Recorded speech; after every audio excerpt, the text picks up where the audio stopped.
അല്ലാതെ ഈ പ്രതികരണം പറയാനുള്ള അവസരം തരാം. ഞാൻ അടങ്ങിയിരിക്കുന്നുള്ളത് റോൾ എനിക്ക് എടുക്കേണ്ടത്. താങ്കൾ മോഡറേറ്റർ റോൾ എടുത്തോളൂ. കാരശ്ശേരി മാഷ് പറഞ്ഞപ്പോൾ താങ്കൾ റോൾ എടുത്തില്ലല്ലോ. കാരശ്ശേരി മാഷ് ഇവിടെ അടി കിട്ടിയവർക്ക് വേണ്ടിയാണ് പറഞ്ഞത്. ഈ 34 വർഷം അല്ലെങ്കിൽ 35 വർഷം സർവകലാശാലകളിൽ ജോലി എടുത്ത ഒരു അധ്യാപകനാണ് അദ്ദേഹം ഈ സർവകലാശാലകളിൽ നടക്കുന്നത് ശരിയല്ല എന്ന് പറയുമ്പോൾ അത് അങ്ങേ കേൾപ്പിച്ചതാണ് ഞാൻ. അതിനകത്ത് അങ്ങേക്ക് എതിരെ അഭിപ്രായം ഉണ്ടെങ്കിൽ പറയൂ. കാരശ്ശേരി മാഷ് പറഞ്ഞതിനകത്ത് എന്താണ് അങ്ങേക്ക് എതിർക്കാനുള്ളത്? ആ ഉത്തരം പറയൂ. സമയമില്ല. ലാൽ എന്തിനാണ് തടസ്സപ്പെടുത്തുന്നത്? എനിക്ക് കൂടുതൽ ചോദ്യങ്ങൾ ഒരു ചാനൽ കൂടുതൽ ചോദ്യം വേണ്ട. ഇപ്പൊ തന്നെ ചോദ്യം ധാരാളം. ഒരു ചാനൽ ചർച്ചയിൽ പറയാൻ ഉപയോഗിക്കേണ്ട സഭ്യമായ വാക്കുകൾ ഉപയോഗിച്ചുകൊണ്ട് 5 മിനിറ്റ് സമയം എനിക്ക് പറയാൻ തരണം. തീർച്ചയായും തന്നിരിക്കുന്ന 5 മിനിറ്റ് അങ്ങ് സഭ്യമായ ഭാഷയിൽ ഇതിന് മറുപടി പറയുകയാണെങ്കിൽ പിന്നെ ഞാൻ ഇടപെടില്ല. അതിനുശേഷം ഉണ്ടാകുക ഇടപെടൽ മാത്രമായിരിക്കും. അല്ല 8:31 8:38 വരെ ഞാൻ ഇതിൽ ഈ പറഞ്ഞ 3 പേര് പറഞ്ഞതിനും താങ്കളുടെ അങ്ങ് പറയൂ. ലാലൊന്ന് കാരശ്ശേരി മാഷ് പറഞ്ഞതിൽ എന്താണ് തെറ്റ്? അപ്പാറാവു അവിടെ ഇരിക്കുന്നതിൽ എന്താണ് ശരി? ചോദ്യത്തിന്റെ ആവശ്യമില്ല. ഇനി ചോദ്യത്തിന്റെ ആവശ്യമില്ല. ചോദ്യം ആവശ്യം പോലെ എന്റെ മനസ്സിൽ ഉത്തരങ്ങളുണ്ട്. ഒന്ന്, ഈ 3 പേരെയും പൊതുസമൂഹത്തിന്റെ പ്രതിയായിട്ട് അംഗീകരിക്കാൻ ഞാൻ തയ്യാറല്ല. എനിക്ക് എതിർപ്പുണ്ട്. ഒന്ന് SFIയുടെ നേതാവ്, മറ്റൊന്ന് BJPയെ നഖശിഖാന്തം എതിർക്കുകയും പക്ഷപാതപരമായി പെരുമാറുകയും സംസാരിക്കുകയും ചെയ്യുന്ന ഒരു അധ്യാപകൻ എന്നുള്ള മാന്യത പൊതുസമൂഹത്തിൽ നിന്ന് പ്രതീക്ഷിക്കുകയും എന്നാൽ അതിനപ്പുറം നിന്നുകൊണ്ട് കക്ഷി രാഷ്ട്രീയത്തിൽ പിടിച്ചുകൊണ്ട് എല്ലാത്തിലും തെറ്റായ വസ്തുതകൾ ഉൾപ്പെടെ അവതരിപ്പിച്ചുകൊണ്ട് സംസാരിക്കുന്ന കാരശ്ശേരി മാഷെ. വേറൊന്ന്, ഹൈദരാബാദ് യൂണിവേഴ്സിറ്റിയിൽ സമരം ചെയ്യുന്ന ഒരു വിദ്യാർത്ഥി പ്രതിനിധി. 3 പേരും നരേന്ദ്രമോദിക്കും BJP ഗവൺമെന്റിനും എതിരായി യുദ്ധം ചെയ്യുന്നവർ. അവർ സംസാരിക്കുന്നത് ഒരു പൊതുസമൂഹത്തിന്റെ പ്രതിനിധിയാണ് എന്ന് വിശ്വസിച്ചുകൊണ്ട് സംസാരിക്കാൻ ഞാൻ തയ്യാറല്ല. താങ്കൾ SFIയുടെ പ്രതിനിധിയെ വിളിച്ച സ്ഥിതിക്ക് ABVPയുടെ ഒരു പ്രതിനിധി ഇവിടെ ഉണ്ടാകണമായിരുന്നു. ഇത് ഒരു കാര്യം. അതുകൊണ്ട് തന്നെ ഇത് പൊതുസമൂഹത്തിന്റെ വാദമാണ് എന്നുള്ള താങ്കളുടെ വാദത്തെ ഞാൻ ഇവിടെ ഖണ്ഡിക്കുന്നു. വേറൊരു കാര്യം, കാരശ്ശേരി മാഷ് ഇവിടെ പറഞ്ഞു സസ്പെൻഡ് ചെയ്യാൻ വേണ്ടി 2 കേന്ദ്രമന്ത്രിമാർ ഈ വിദ്യാർത്ഥികളെ സസ്പെൻഡ് ചെയ്യാൻ വേണ്ടി കത്തെഴുതിയെന്ന്. ആ കത്ത് കാരശ്ശേരി മാഷ് ഞാൻ കണ്ടിട്ടില്ല. സസ്പെൻഡ് ചെയ്യണമെന്ന് ആവശ്യപ്പെട്ടുകൊണ്ട് കത്തെഴുതി ഞാൻ കണ്ടിട്ടില്ല. ആ കത്ത് കാരശ്ശേരി മാഷ് കണ്ടിട്ടുണ്ടെങ്കിൽ ഒന്ന് പീപ്പിൾ TVയിലൂടെ അത് പുറത്തു വിടണം. വേറൊരു കാര്യം, രോഹിത് വെമുലയുടെ ആത്മഹത്യയെക്കുറിച്ച് കാരശ്ശേരി മാഷ് അതിൻ്റെ കാരണമൊക്കെ പറഞ്ഞു. ഞാൻ കാരശ്ശേരി മാഷിനോട് ചോദിക്കുന്നത്, ഇന്ത്യൻ നാഷണൽ കോൺഗ്രസ് ഈ രാജ്യം ഭരിച്ചിരുന്നപ്പോൾ 10 വർഷം ഈ രാജ്യം ഭരിച്ചിരുന്നപ്പോൾ 9 ദളിത് വിദ്യാർത്ഥികൾ ഹൈദരാബാദ് യൂണിവേഴ്സിറ്റിയിൽ ആത്മഹത്യ ചെയ്തു. അതിൽ ഏതെങ്കിലും ഒരു ദളിത് വിദ്യാർത്ഥിയുടെയെങ്കിലും ആത്മഹത്യയുടെ കാരണം കാരശ്ശേരി മാഷിന് പറയാൻ സാധിക്കുമോ? കാരശ്ശേരി മാഷ് ഈ രോഹിത് വെമുല BJP ഭരിച്ചപ്പോഴേക്കും ഒരു ദളിത് വിദ്യാർത്ഥി ആത്മഹത്യ ചെയ്തതിൻ്റെ കാരണം പറയുന്ന കാരശ്ശേരി മാഷ് കോൺഗ്രസ് ഭരിച്ചപ്പോൾ 10 വർഷം 9 ദളിത് വിദ്യാർത്ഥികൾ ആത്മഹത്യ ചെയ്തതിൻ്റെ കാരണസഹിതം കാരശ്ശേരി മാഷ് ഇവിടെ വ്യക്തമാക്കണം. ഞാനും കാരശ്ശേരി മാഷും അടങ്ങുന്ന പൊതുപ്രവർത്തകർ അല്ലെങ്കിൽ പൊതുസമൂഹം, ആ പൊതുസമൂഹം ഒരുമിച്ച് നിന്നുകൊണ്ട് ദളിതുകൾ ഇന്ത്യയിൽ അനുഭവിക്കുന്ന പ്രശ്നങ്ങൾക്ക് പരിഹാരമുണ്ടാക്കി കഴിഞ്ഞാൽ കോൺഗ്രസ് ഭരിച്ചാലും BJP ഭരിച്ചാലും CPM ഭരിച്ചാലും ഈ രാജ്യത്ത് ദളിത് വിദ്യാർത്ഥികൾ ആത്മഹത്യ ചെയ്യുകയില്ല. അങ്ങനെ ഒരു നിലപാട് എരുതിയിൽ എണ്ണ ഒഴിക്കുകയല്ല മാഷിനെ പോലുള്ളവർ ചെയ്യേണ്ടത്. മാഷിനെ പോലുള്ളവർ കുട്ടനാടും മുട്ടനാടും തമ്മിൽ കൂട്ടിമുട്ടുമ്പോൾ ചോര കുടിക്കുകയല്ല ചെയ്യേണ്ടത്. ദളിത് സമൂഹത്തിൻ്റെ പ്രശ്നങ്ങൾ പരിഹരിക്കുവാൻ വേണ്ടിയുള്ള ക്രിയാത്മകമായ നിർദ്ദേശങ്ങളാണ് മാഷൊക്കെ തന്നെ ഇതിൻ്റെ മുന്നിലേക്ക് വയ്ക്കേണ്ടത്. മറ്റൊന്ന് മാഷ് പറഞ്ഞു, പൂനെ ഫിലിം ഇൻസ്റ്റിറ്റ്യൂട്ട് ഉൾപ്പെടെയുള്ള സ്ഥാപനങ്ങളിൽ കേന്ദ്ര ഗവൺമെൻറ് ഇടപെട്ടുകൊണ്ട് ആരെയൊക്കെ നിയമിച്ചു സംഘപരിവാർ ശക്തികൾ. ഞാൻ ചോദിക്കട്ടെ, ഞങ്ങൾ ഓട് പൊളിച്ചിറങ്ങി പാർലമെന്റിൽ വന്നതല്ലോ. ജനാധിപത്യപരമായിട്ട് പ്രചരണം നടത്തി ജനങ്ങൾ വോട്ട് ചെയ്ത് തെരഞ്ഞെടുത്ത പാർട്ടിയാണ് BJP. ആ പാർട്ടിക്ക് ഗവൺമെൻറ് രൂപീകരിക്കാനുള്ള അധികാരം ലഭിച്ചു. ഞങ്ങൾ സത്യപ്രതിജ്ഞ ചെയ്ത് അധികാരത്തിലേറ്റ് 2019 വരെ ഭരിക്കാനുള്ള അവകാശം ജനങ്ങളുടെ ഔദാര്യം തന്നിരിക്കുകയാണ്. ആ സമയത്ത് ആ സർക്കാർ പിന്നെ എന്താ ചെയ്യേണ്ടത്? അതിൽ നിക്ഷിപ്തമായിട്ടുള്ള അധികാരങ്ങൾ ഉപയോഗിച്ചുകൊണ്ട് തന്നെ മുന്നോട്ട് പോകും. ഞങ്ങളൊരു വൈസ് ചാൻസലറെ മാറ്റുന്നതും ഒരു വൈസ് ചാൻസലറെ വയ്ക്കുന്നതിൽ എന്താ തെറ്റ്? CPM കേരളം ഭരിച്ചിരുന്നപ്പോഴേക്കും അപ്പോയിൻമെൻറ്റ് നടത്താൻ കിട്ടുന്ന അവസരങ്ങളിൽ അവരുടെ പ്രത്യയശാസ്ത്രവുമായി അവരുടെ പ്രസ്ഥാനവുമായി അവരുടെ പ്രത്യയശാസ്ത്രവുമായി ബന്ധപ്പെട്ടവർ തന്നെയാണ് CPM. ദേവസ്വം ബോർഡിൽ വയ്ക്കുന്നു, യൂണിവേഴ്സിറ്റികളിൽ വയ്ക്കുന്നു, അപ്പോൾ കോൺഗ്രസ് വയ്ക്കുന്നു അവരുടെ പ്രസ്ഥാനവുമായി ബന്ധപ്പെട്ട ആൾക്കാരെ. BJP എന്നാൽ യോഗ്യതയുണ്ട്. BJP ഈ ഭരിക്കുമ്പോഴേക്കും നിങ്ങൾ പറയുന്ന കോൺഗ്രസ്സുകാരെയും CPMകാരെയും ഞങ്ങൾ നേതൃത്വത്തിൽ വയ്ക്കണമെന്നാണ്. It is impossible. ഇന്ത്യ മഹാരാജ്യത്ത് ഒരിക്കലും അസാധ്യമല്ല.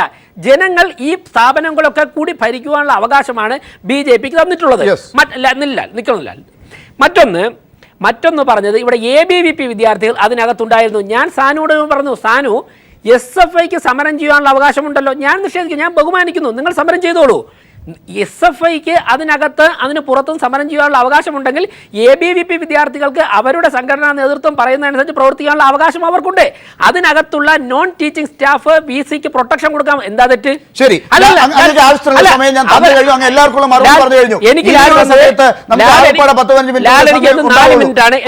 എനിക്കിനി മറുപടി ഉണ്ട്. ലാൽ അനുവദിക്കാത്തതുകൊണ്ട് ഞാൻ പറയുന്നത് ഏത് വിഷയത്തിലാണ് ഇനി ബാക്കിയുള്ളതെന്നുള്ളത് അങ്ങേക്ക് പറയാം. പക്ഷെ ഈ പറഞ്ഞ വിഷയത്തിൽ ചില തർക്കങ്ങളുള്ളത് അങ്ങയോട് വീണ്ടും ചോദിക്കേണ്ടതുണ്ട്. ഈ ജനങ്ങൾ വോട്ട് ചെയ്ത് കേന്ദ്ര സർക്കാരിനെ BJPയെ ഏൽപ്പിച്ചിരിക്കുന്നത് കൊണ്ട് സർവകലാശാലകളുടെ തലപ്പത്ത് വൈസ് ചാൻസലർമാരെ നിങ്ങൾക്ക് തോന്നിയ പോലെ വെക്കാമെന്നുള്ളത് എനിക്കൊരു പുതിയ അറിവാണ്. ഈ കേന്ദ്ര സർവകലാശാലകളിൽ വൈസ് ചാൻസലർമാരെ വെക്കുന്നത് രാഷ്ട്രപതിയാണ് അംഗീകരിക്കുന്നത്. സംസ്ഥാനത്ത് അത് ഗവർണറാണ്. കേരളത്തിൽ ഭരിക്കുന്ന സർക്കാരുകൾ അത് കൊടുത്തപ്പോൾ തിരിച്ചയച്ച ചരിത്രം നമ്മൾ കണ്ടതാണ്.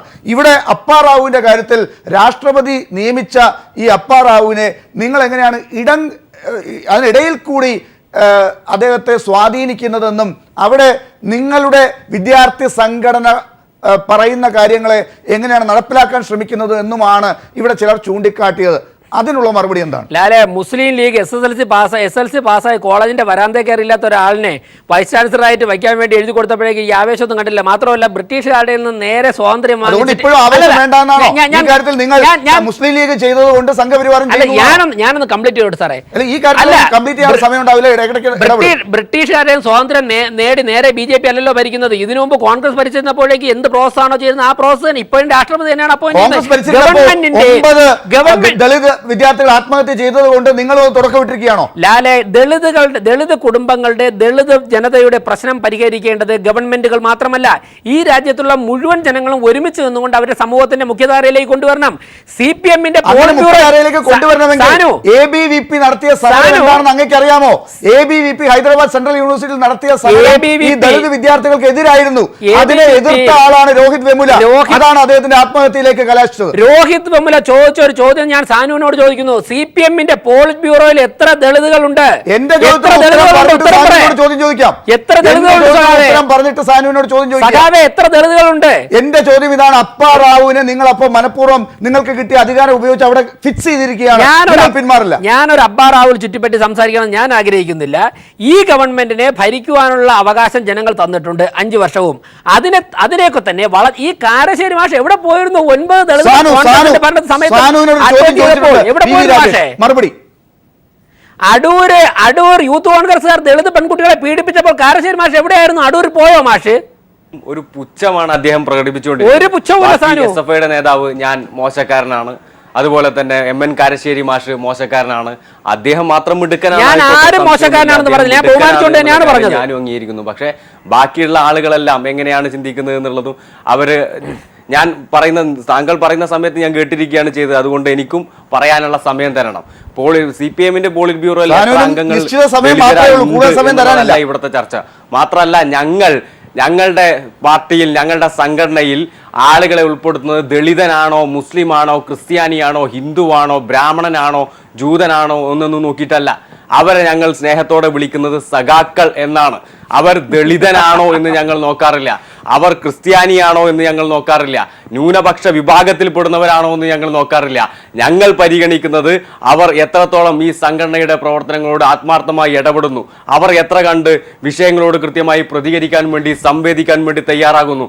അങ്ങനെ വരുന്ന ആളുകളെ മുഴുവൻ ഞങ്ങൾ അതിൻ്റെ രൂപത്തിൽ തന്നെ പരിഗണിക്കുകയും അവരെ നേതൃത്വത്തിലേക്ക് വരികയും ചെയ്തിട്ടുണ്ട്. യാതൊരുവിധ തർക്കവുമില്ല.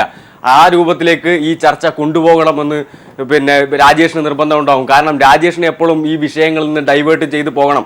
അദ്ദേഹത്തിന് ഇതിന് കൃത്യമായി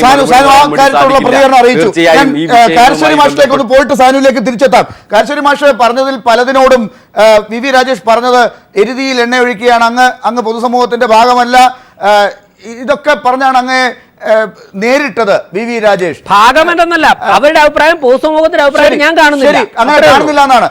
ഇതിനോടൊക്കെ പ്രതികരിക്കുമ്പോൾ ഈ വിഷയത്തിൽ നിന്ന് മാറിപ്പോകുന്നത് ഈ കാര്യത്തെ, ഈ ചർച്ചയെ കൃത്യമായ ഫോക്കസിലേക്ക് തന്നെ കൊണ്ടുവന്ന് നിർത്താൻ ഞാൻ അഭ്യർത്ഥിക്കുകയാണ്. മാഷെ പറയൂ. അല്ല, എൻ്റെ സുഹൃത്ത് രാജേഷിന് അറിയുന്നൊരു കാര്യം, ഞാനൊരു രാഷ്ട്രീയ പ്രവർത്തകനല്ല. അക്രമം നടക്കുമ്പോൾ ഇല്ല, ഞാൻ അതിൻ്റെ ഒരു പ്രവർത്തകനല്ല രാജേഷ്, നിങ്ങൾക്കറിയാം. ഞാൻ അഴിമതിക്കെതിരായിട്ട് ഒരു പ്രസ്ഥാനം വന്നപ്പോൾ ഞാൻ അതിൻ്റെ കൂടെയാണ് എന്ന് കാണിക്കാൻ വേണ്ടി ഒരു മെമ്പർഷിപ്പ് എടുത്തതിന് അപ്പുറത്ത് ഒരു പ്രവർത്തനവും നടത്തിയിട്ടില്ല എന്ന് രാജേഷിന് അറിയാം. അത് പോട്ടെ, അത് വ്യക്തിപരമായ കാര്യങ്ങൾ ചർച്ച ചെയ്യാനല്ലോ നമ്മളോട് ഇരിക്കുന്നത്. പിന്നെ ഒരു കാര്യം രാജേഷ് ശ്രദ്ധിക്കണമെന്ന് എനിക്കൊരു അപേക്ഷയുള്ളത്, CPM-ന്റെ രാഷ്ട്രീയ സംഘടനകളിൽ രാഷ്ട്രീയ കൊലപാതകങ്ങളിൽ ഒന്ന് മാത്രമാണ് TP ചന്ദ്രശേഖരൻ വധം. നമ്മളത് എടുത്തു. അടിയന്തരാവസ്ഥക്കാലത്ത് കൊല്ലപ്പെട്ട അനേകം ആളുകളിൽ ഒരാളാണ് രാജൻ. നമ്മളത് എടുത്തു. ആ രാജന്റെ കൊലപാതകത്തിന് മറുപടി പറയണം എന്ന് പറയുമ്പോൾ കക്കുഴി കണ്ണന്റെ എന്താ പറയാഞ്ഞ് മറ്റേ എന്താ പറയാഞ്ഞെന്ന് ചോദിക്കരുത്. കാരണം അതൊരു പ്രായോഗികമായ ചോദ്യമല്ല. ഇവിടെ രോഹിത് വെമുല ഒരു പ്രതീകം മാത്രമാണ്, TP ചന്ദ്രശേഖരൻ ഒരു പ്രതീകമാണ്, രാജൻ ഒരു പ്രതീകമായിരുന്നു. അപ്പോൾ 9 ദളിത് യുവാക്കൾ നേരത്തെ ആത്മഹത്യ ചെയ്തിട്ടുണ്ട് എന്ന് ഞാനൊരു ലേഖനം എഴുതിയിട്ടുണ്ട്. അന്ന് ഞാൻ ചോദിക്കട്ടെ, രാജേഷ് എന്താ ചെയ്തത്? രാജേഷ് എവിടെയായിരുന്നു? രാജേഷ് ഒരു BJP പ്രവർത്തകനല്ലേ? ഞാൻ കേരളത്തിൽ ഇരിക്കുന്ന ഒരു മലയാള അധ്യാപകനാണ്. അന്ന് ഞാൻ ആ വിവരം അറിഞ്ഞില്ലായിരിക്കാം, അറിഞ്ഞെങ്കിൽ അത് ഈ തരത്തിൽ ചർച്ച വന്നില്ലായിരിക്കാം. അപ്പൊ അതുകൊണ്ട് ഒരു പ്രതീകത്തെ പ്രതീകമായി മനസ്സിലാക്കണം.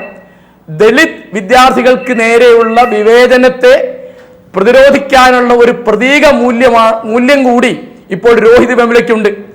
അതുകൊണ്ട് നമ്മൾ 10 എണ്ണത്തിൽ ഒന്നേ എടുത്തുള്ളൂ, 9 എണ്ണത്തിൽ അങ്ങക്ക് അപ്പോഴപ്പോഴായിട്ട് മറുപടി പറയാനുള്ള അവസരം തരികയാണ്. പെട്ടെന്ന് അതിനുള്ള മറുപടി അല്ല, ഇത് നമുക്ക് എല്ലാം കൂടി ചർച്ച ചെയ്ത സമയം പെട്ടെന്ന്. കാരശ്യമാഷെ, ഈ 9 ദളിത് വിദ്യാർത്ഥികൾ ആത്മഹത്യ ചെയ്തപ്പോൾ രാജേഷ് ഹൈദരാബാദിൽ പോയി സമരം ചെയ്തില്ല. പക്ഷേ ABVP-യും പാർലമെന്റിലും BJP ശക്തമായിട്ട് ഈ വിഷയം ഉന്നയിച്ചു. ചില വിഷയങ്ങൾ പരിഹാരം കണ്ടു. മറ്റൊന്ന്, എന്റെ സംശയം, രോഹിത് വെമുല ഒരു പ്രതീകമാകുമ്പോൾ കോൺഗ്രസ് ഭരിച്ചിരുന്നപ്പോഴേക്കും 9 പേർ മരിച്ചതിൽ ആരെയും നമ്മളൊരു ചർച്ച എടുക്കാൻ പറ്റില്ല. യൂണിവേഴ്സിറ്റിയിൽ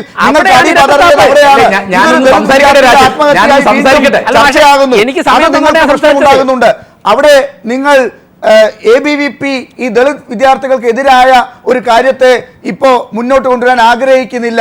അവിടെ അപ്പാറാവുനെ ഉപയോഗിച്ച് ഈ സമരങ്ങളെ ഇപ്പോ അടിച്ചമർത്താൻ നോക്കുകയാണ്. അവിടെയാണ് നിങ്ങൾക്ക് ഉത്തരം മുട്ടുന്നത്. ലാൽ, സമരങ്ങളെ അടിച്ചമർത്താൻ വേണ്ടി BJP-യുടെ നേതൃത്വത്തിലുള്ള ഒരു സ്റ്റേറ്റ് അല്ല, കോൺഗ്രസിന്റെ, ഇപ്പോൾ സാനുവിന്റെ പാർട്ടിയുടെ സഖ്യകക്ഷി CPM-ന്റെ സഖ്യകക്ഷിയായ ഇന്ത്യൻ നാഷണൽ കോൺഗ്രസിനോടൊപ്പം പ്രവർത്തിക്കുന്ന TRS-ന്റെ പോലീസാണ് അവിടെ. ക്രമസമാധാന പ്രശ്നമുണ്ടെങ്കിൽ അതിനെ BJP സർക്കാരിന് ഇപ്പൊ നേരെയാക്കാൻ ഒരു അവസരമുണ്ട്. ഈ അപ്പാറാവുനെ മാറ്റിയാൽ മതി, അവിടുത്തെ പോലീസിൽ ഇടപെടുകയൊന്നും വേണ്ട. ഈ അപ്പാറാവുനെ മാറ്റാൻ നിങ്ങൾ തയ്യാറുണ്ടോ? അല്ല, അബ്ബാറാവുവിനെ മാറ്റണോ ഇല്ല എന്നുള്ളത് സെൻട്രൽ ഗവൺമെന്റ് പോളിസിയാണ്. ഞാൻ ചോദിക്കട്ടെ, അബ്ബാറാവു എന്ന നിയമപരമായി അവിടെ അപ്പോയിന്റ് ചെയ്തിട്ടുള്ള VC-ക്ക് ആ കോളേജിനകത്ത് ഞങ്ങൾ കയറാൻ അനുവദിക്കില്ല എന്ന് പറഞ്ഞുകൊണ്ട് ആയുധങ്ങളുമായി അദ്ദേഹത്തെ സംഘടിച്ചുകൊണ്ട് തടഞ്ഞു കഴിഞ്ഞാൽ അവിടെ ശ്രീ VV രാജേഷ്, ഇതിപ്പോ ഇവരെല്ലാവരെയും പിടിച്ച് നിങ്ങൾ അകത്തിട്ടിരിക്കുകയാണ്. ആയുധങ്ങളുമായി പോയ പാലിച്ചതുകൊണ്ട് ആ സർക്കാർ പിടിച്ച് അകത്തിട്ടിരിക്കുകയാണ്. ആയുധങ്ങളുമായി പോയ വാർത്ത അപ്പാറാവുവിനെ നിങ്ങൾ അവിടെ ഇരുത്തും. അദ്ദേഹം കേന്ദ്ര സർക്കാരിന്റെ അനുമതിയോടുകൂടി വന്നതാണ് എന്നുള്ള ഒറ്റ കാരണം. പക്ഷെ അദ്ദേഹം വേണ്ട അക്കാദമിക യോഗ്യതയുള്ള ആളാണോ? ഈ VC അവിടെ ഇരിക്കാൻ യോഗ്യതയുള്ള ആളാണോ? വിദ്യാർത്ഥികളെ ഒരുമിച്ച് കൊണ്ടുപോകാൻ പറ്റിയ ആളാണോ? കേന്ദ്ര വിദ്യാഭ്യാസ നയം നടപ്പിലാക്കാൻ പറ്റിയ ആളാണോ?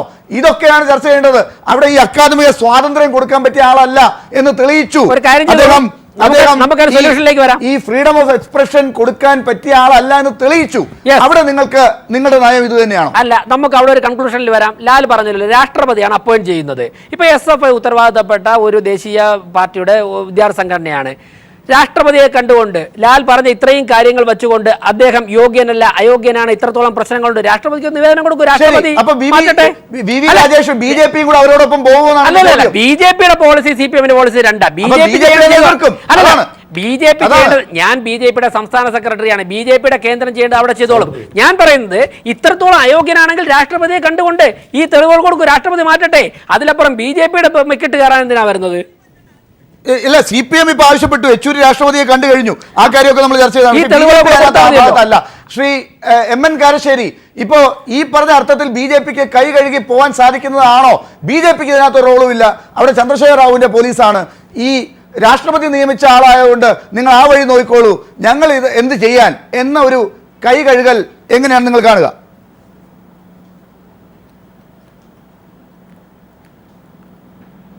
കാരശ്ശേരി മാഷ്.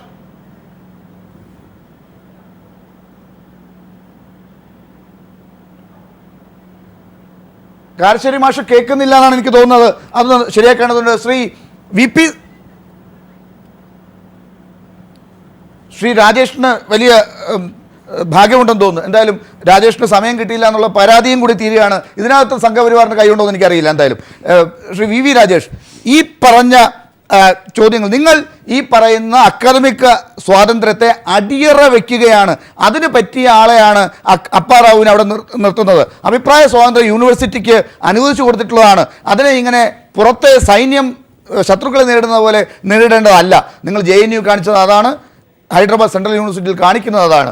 നിങ്ങളൊന്ന് തിരിഞ്ഞു നോക്കണ്ടേ? ഇപ്പോൾ ലാൽ, ഇന്ത്യയുടെ തകർച്ച വരെ പോരാടും എന്ന് പറഞ്ഞ് മുദ്രാവാക്യം വിളിച്ച ഈ കേരളത്തിനും ജമ്മു കാശ്മീരിനും ഒക്കെ തന്നെ ഓരോ പ്രത്യേക രാജ്യങ്ങളാവാനുള്ള സ്വാതന്ത്ര്യം വേണം ഇവിടെ എന്ന് മുദ്രാവാക്യം വിളിച്ചവർക്കിടയിൽ കേസെടുക്കുന്നു എന്ന് പറയുമ്പോഴേക്കും അവിടെ എന്താണ് ഞങ്ങൾ പിടിച്ചടക്കുന്നത്? ഞാൻ ചോദിക്കട്ടെ, നമ്മുടെ രാജ്യത്തെ 28 വിഭജിക്കണമെന്ന് ആവശ്യപ്പെടുന്ന കുട്ടികളെ പിന്തുണച്ചുകൊണ്ടിരിക്കണം. പത്താൻകോട്ടിലും ബാക്കിയുള്ളിടത്തും ഒക്കെ ഈ പറഞ്ഞ രാഷ്ട്രദ്രോഹികൾ അവിടെ നുഴഞ്ഞു കയറുമ്പോൾ നിങ്ങൾ JNU-നകത്ത് മാത്രം എന്തുകൊണ്ട് താല്പര്യം കാണിക്കുന്നു എന്നുള്ളതാണ് അറിയേണ്ടത്. ഇതിനകത്തുള്ള അക്കാദമിക സ്വാതന്ത്ര്യത്തിൽ നിങ്ങൾക്ക് പ്രത്യേക താല്പര്യം എന്തുകൊണ്ട്? അതിന് കടിഞ്ഞാണിടുന്നത് എന്തുകൊണ്ട്? അവിടെ ഈ പറയുന്ന അഭിപ്രായ സ്വാതന്ത്ര്യം ഈ പറയുന്ന വിദ്യാർത്ഥികൾക്ക് സിലബസ് പ്രകാരം തന്നെ അനുവദിച്ചു കൊടുത്തിട്ടുള്ളതാണ്. അവിടെ അപ്പാറാവുവിലൂടെ നിങ്ങൾ ഇടപെടുന്നത് എന്തിനാണ്? എൻ്റെ ഉത്തരത്തിൻ്റെ ഇരട്ടി സമയമാണ് ചോദ്യം. അതായത് പത്താൻകോട്ട് നമ്മുടെ രാജ്യത്തെ സംരക്ഷിക്കാൻ വേണ്ടി ജീവൻ ബലിയർപ്പിച്ച നിരഞ്ജൻ ഉൾപ്പെടെയുള്ള ധീര ജവാന്മാരെ അപമാനിച്ചുകൊണ്ട് ദയവേദി ചർച്ച മുമ്പോട്ട് പോകരുത്. ഒന്ന്, അങ്ങനെ ആരും പോയിട്ടില്ല. മുമ്പ് ചർച്ചകളിൽ അങ്ങെടുത്ത തന്ത്രം ഇവിടെ പ്രയോഗിക്കരുത്, എന്നെ ബലിയാറാക്കരുത്. ഞാൻ അങ്ങനെ ഒന്നും ഇതിനകത്ത് പറഞ്ഞിട്ടില്ല. അല്ല, പത്താൻകോട്ട് ധീര ജവാന്മാർ ജീവൻ കൊടുത്തോണ്ടല്ലേ നമ്മുടെ രാജ്യത്തെ സംരക്ഷിക്കാൻ സാധിച്ചത്. അതുകൊണ്ട് തന്നെ അതിനെ വിസ്മരിച്ചുകൊണ്ട് സംസാരിക്കാൻ എനിക്ക് മുന്നോട്ട് പോകാൻ സാധിക്കില്ല. മറ്റൊന്ന്, അക്കാഡമിക് വിഷയങ്ങളിൽ ഇടപെടുന്നതിനെ കുറിച്ച് ലാൽ, ഒരു രാജ്യം ഭരിക്കുന്ന ഗവൺമെന്റ് ഏത് ഗവൺമെന്റ് ആയിക്കോട്ടെ, ആ ഗവൺമെന്റ് അക്കാഡമിക് വിഷയങ്ങളിൽ ഇടപെടും. അക്കാഡമിക് വിഷയം ഗവൺമെന്റ് എങ്ങനെയാണ് അക്കാഡമിക് വിഷയങ്ങൾ ഇടപെടുന്നത്? ഗവൺമെന്റ് സ്മൃതി ഇറാനി പോയി അവിടെ വൈസ് ചാൻസലർ ആയിരുന്നാൽ പോരെ, അല്ലെങ്കിൽ സ്മൃതി ഇറാനി പോയി പഠിപ്പിച്ചാൽ പോരെ? അത് നടക്കുന്ന കാര്യമല്ല. അതല്ല ഞാൻ ചോദിക്കുന്നത്. ഏതെങ്കിലും സർക്കാരിന് സർവകലാശാലകളുടെ അകത്ത് കാര്യങ്ങൾ ഇടപെടാൻ പറ്റും? സിലബസ് പരിഷ്കരിക്കുന്നതിലായാലും സിലബസ് പരിഷ്കരിക്കുന്നതിനകത്ത് രാഷ്ട്രീയ പാർട്ടികൾ ഇടപെടുന്നില്ല. രാഷ്ട്രീയ പാർട്ടി ഗവൺമെന്റ് രണ്ടായിട്ട് കാണണം സാർ. BJP എന്നുള്ള രാഷ്ട്രീയ പാർട്ടി അല്ലല്ലോ കേന്ദ്ര ഗവൺമെന്റ്. ഗവൺമെന്റ് ആണോ സിലബസ് പരിഷ്കരിക്കുന്നത്? ഭരണഘടനയ്ക്കുള്ളിൽ നിന്നുകൊണ്ട് ഗവൺമെന്റിന് ലിമിറ്റഡ് ഏരിയയിൽ ഇടപെടാനുള്ള അവകാശമുണ്ട് എല്ലാ സ്ഥലങ്ങളിലും. ഗവൺമെന്റ് നിയോഗിക്കുന്ന ഓട്ടോണമസ് ബോഡി എന്ന് പറയുമ്പോൾ തന്നെ എനിക്കറിയില്ല. അല്ല രാജേഷ്, ഒരു മിനിറ്റ് ഒരു കാര്യം ഞാൻ പറയട്ടെ. പറഞ്ഞ മാഷേ, ഗവൺമെന്റ് ആണ് തീർച്ചയായിട്ടും വിദ്യാഭ്യാസ നയം രൂപീകരിക്കുന്നത്. ആ നയം എന്ന് പറയുന്നത് അതിന്റെ മാർഗനിർദ്ദേശക തത്വങ്ങളാണ്. അതിന് പറ്റിയ ആളുകളെയാണ് അത്തരം ഉത്തരവാദിത്തപ്പെട്ട കമ്മിറ്റികളിൽ വെക്കുക. ഇപ്പോൾ board of studies, academic council, senate, syndicate, അതിൽ കുറച്ച് നോമിനേഷൻ ഉണ്ടാവും, കുറച്ച് എലക്ഷൻ ഉണ്ടാവും, കുറച്ച് സെലക്ഷൻ ഉണ്ടാവും, അങ്ങനെ വരും. അതേ നടക്കുന്നുള്ളൂ. പ്രയത്നമാണിത്. പക്ഷേ അതിൽ അല്ല, ഞാനൊരു മിനിറ്റ് പറയട്ടെ രാജേഷ്. അപ്പൊ അതിലെപ്പോഴും അക്കാദമിക് കൗൺസിലിന്റെയോ സിൻഡിക്കേറ്റിന്റെയോ വൈസ് ചാൻസലറുടെയോ നിലപാടുകളിലോ തീരുമാനങ്ങളിലോ ഗവൺമെന്റ് ഇടപെടുക എന്നുള്ളതില്ല. അക്കാദമിക് സ്വാതന്ത്ര്യം എന്ന് പറയുന്നത് ഈ നയരൂപീകരണം കഴിഞ്ഞാൽ പിന്നെ അതൊരു പാഠ്യപുസ്തകങ്ങൾ നിർണ്ണയിക്കുക, അത്തരം കാര്യങ്ങൾ അതിനെ നടപ്പാക്കുക എന്നുള്ള കാര്യങ്ങൾ പിന്നെ ഗവൺമെന്റ് ഇടപെടുക എന്ന് പറഞ്ഞാൽ പിന്നെ അക്കാദമിക്കായ സർവകലാശാലയുടെ ഓട്ടോണമി എന്നുള്ളത് ഇല്ലാന്നാണ്. ഒരൊറ്റ കാര്യോട് ഞാൻ പറയാം. ഒരു ക്യാമ്പസിനകത്ത് ആരെ സസ്പെൻഡ് ചെയ്യണം എന്ന് പറയുന്നതിൽ ഒരു MP-യോ മന്ത്രിയോ അഭിപ്രായം പറയാന്ന് പറയുന്നത് തീർച്ചയായിട്ടും ഇടപെടലാണ്. അത് ഭരണപരമായ ഇടപെടലാണ്. അക്കാദമിക്കായ ഒരു കാര്യം അതിനകത്തില്ല. രണ്ട് വിദ്യാർത്ഥി സംഘടനകൾ തമ്മിൽ കലഹം ഉണ്ടാവുമ്പോൾ അതിന് ഹെഡ് ഓഫ് ദി ഡിപ്പാർട്ട്മെന്റ് ഉണ്ട്, റീഡർ ഉണ്ട്, രജിസ്ട്രാർ ഉണ്ട്, പ്രോ വൈസ് ചാൻസലർ ഉണ്ട്, വൈസ് ചാൻസലർ ഉണ്ട്. ഏറ്റവും പരമാധികാരി വൈസ് ചാൻസലറാണ്.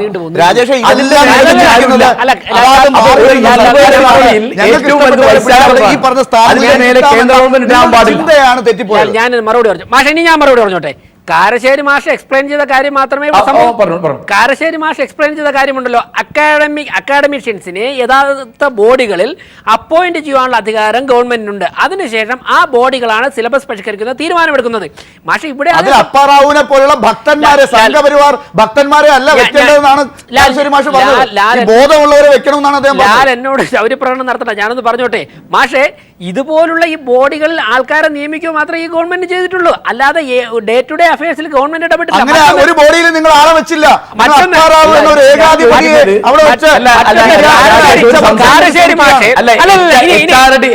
ഞാൻ കംപ്ലീറ്റ് ചെയ്തോട്ടെ. മാഷെ കാരശ്ശേരി മാഷെ തെറ്റിദ്ധാരണ പരക്കുന്ന തരത്തിലുള്ള ഒരു കമന്റ് വരുന്നുണ്ട്. അതായത് മാഷിനോട് ഞാൻ നേരത്തെ ചോദിച്ച ചോദ്യത്തിന് മാഷ് ഉത്തരം ദേവിയ ഉത്തരം ഞാൻ പ്രതീക്ഷിക്കുന്നു. മാഷ് പറയുന്നു ഉത്തരം പറഞ്ഞില്ല. കേന്ദ്രമന്ത്രിമാർ വിദ്യാർത്ഥികളെ സസ്പെൻഡ് ചെയ്യാനുള്ള കത്ത് എഴുതിയെന്ന്. മാഷ കത്ത്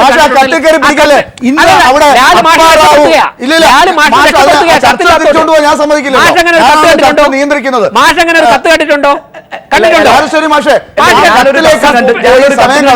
സസ്പെൻഡ് അക്കാദമിക സ്വാതന്ത്ര്യം സർക്കാരിൽ നിന്ന് പ്രതീക്ഷിക്കാൻ സസ്പെൻഡ് ചെയ്യണമെന്ന് എഴുതിയ കത്ത് മാഷ് കണ്ടിട്ടുണ്ടോ? സസ്പെൻഡ് ചെയ്യണമെന്ന് രാജേഷ്, ഞാൻ മറുപടി വരട്ടെ. പറയണം. ഇല്ല, ഞാൻ മറുപടി പറയട്ടെ. നിങ്ങൾ ചോദ്യത്തിന് എങ്ങനെ ആവർത്തിക്കുന്നത്? മാഷ് പറഞ്ഞ മറുപടി അന്ന് കിട്ടിയില്ല നേരത്തെ മറുപടി. അങ്ങനെ സ്മൃതി ഇറാനി എഴുതിയ കത്തോ ദത്താത്രേയ എഴുതിയ കത്തോ ഞാൻ കണ്ടിട്ടില്ല. പിന്നെ നമ്മൾ കത്തുകൾ കണ്ടല്ല. നമ്മൾ പറയുന്നത് നമ്മൾ മീഡിയയിൽ അറിഞ്ഞ വിവരങ്ങളാണ്. ഞാൻ കണ്ടിട്ടുണ്ടോ? കത്ത് കണ്ടിട്ടില്ല. ഞാൻ കണ്ടു പറഞ്ഞില്ലല്ലോ. അല്ല,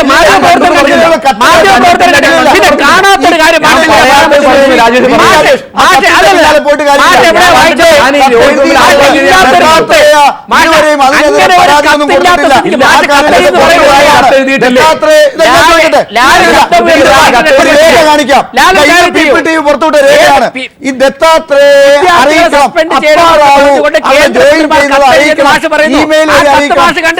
അറിയിക്കണം എന്ന് വളരെ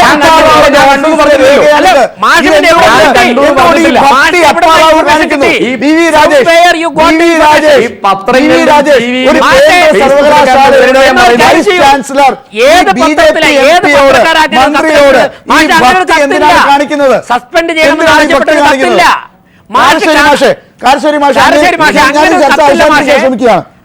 ഞാൻ പറയാം. ഞാൻ ചോദിക്കുന്നത് ആ കത്ത് ഞാൻ പറയാം. ഹനുമന്തറാവു എന്ന സമയത്തിന്റെ പരിമിതിയുണ്ട്. പക്ഷേ ഹനുമന്തറാവു എന്ന കോൺഗ്രസിന്റെ MP സ്മൃതി ഇറാനിക്ക് 9 പ്രാവശ്യം കത്തെഴുതി. അതിന് മറുപടി കൊടുത്തു. ബന്ദാരു ദത്താത്രേയ എഴുതിയ കത്തിന് മറുപടി കൊടുത്തത്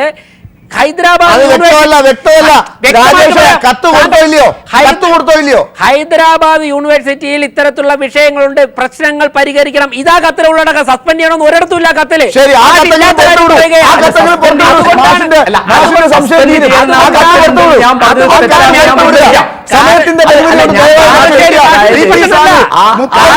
അങ്ങേക്ക് സമയം കിട്ടിയില്ല എന്നുള്ളതുകൊണ്ട് മാത്രം സാനു, നിങ്ങളുടെ സമരം ഇത് ഹൈദരാബാദ് സെൻട്രൽ യൂണിവേഴ്സിറ്റിയിൽ മാത്രം ഇങ്ങനെ ഒതുക്കാനുള്ള ശ്രമമാണോ? ഇത് കേരളത്തിലും നിങ്ങൾക്ക് അക്കാദമികമായ സ്വാതന്ത്ര്യം നഷ്ടപ്പെടാൻ സാധ്യതയുണ്ട്, സംഘപരിവാർ ഇടപെടുന്നു സംശയമുള്ളിടത്തേക്ക് ഈ സമരം നിങ്ങൾ എങ്ങനെ കൊണ്ടുപോകുന്നു?